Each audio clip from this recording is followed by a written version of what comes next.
বিখ্যাত সাহাবী আবু হুরায়রা রাদিয়াল্লাহু আনহু থেকে বর্ণিত, তিনি বলেন, তিনি মহানবী সাল্লাল্লাহু আলাইহি সাল্লাম থেকে ইরশাদ করেন, রওয়ায়াত করেন, ক্বালা লা ইয়াজনি লা ইয়াজনি জানি হিনা ইয়াজনি ওয়া হুয়া মুমিনুন।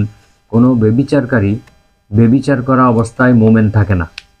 অর্থাৎ একজন জিনাকারী জিনা করা অবস্থায় সে কিন্তু মোমেন থাকে না, বিশ্বাসী থাকে না। ওয়া হুয়া মুমিনুন ওয়ালা ইয়াসরিকুস সারিকু হিনা ইয়াসরিকু ওয়া হুয়া মুমিনুন। একজন চোর যখন চুরি করে, চুরি করা অবস্থায় সে মোমেন থাকে না, বিশ্বাসী থাকে না। ওয়ালা ইয়াশরিবুল খামারা হিনা ইয়াশরিবুহা ওয়া হুয়া মুমিনুন। কোনো মদ পানকারী ব্যক্তি মাদকদ্রব্য সেবন করা অবস্থায় সে মোমেন থাকে না, তার ঈমান থাকে না। তো ঈমান কোথায় থাকে? অন্য একটি হাদিসে এর বাকি অংশ বলা হয়েছে, ফাইজা ফাআলা যালিকা খারাজা মিনহুল ঈমান। যখন এইসব কাজগুলি সে করে, ব্যভিচার করে, চুরি ডাকাতি ছিনতাই বা অন্যায় কোনো কাজ করে, অশ্লীল কোনো কাজ করার সময় তার ঈমান তার থেকে বের হয়ে যায়।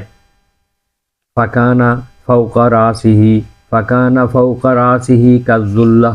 এই ঈমানটি বের হয়ে গিয়ে তার মাথার উপরে ছায়ার মতো অবস্থান করে, তার মাথার উপরে কাযুল্লাতি ছায়ার মতো করে অবস্থান করে। ঈমান ভিতরে থাকতে পারে না। একজন মানুষের ভিতরে ঈমান থাকা অবস্থায় সে কখনো গুনাহ করতে পারে না, অন্যায় কাজ করতে পারে না। তাহলে এটা কত ভয়াবহ একটি কথা আমরা চিন্তা করে দেখি। ঈমান তার থেকে বের হয়ে যায় যখন এই কাজগুলো করে। তো মাথার উপরে ছায়ার মতো অবস্থান করে। ফাইজা আকলা রাজা ইলাইহিল ঈমান। যখন সে এই কাজ থেকে বিরত হয় এবং তওবা করে, তখন তার মধ্যে ঈমান আবার ফিরে আসে। তাহলে বোঝা গেল ঈমান একটি মৌলিক জিনিস।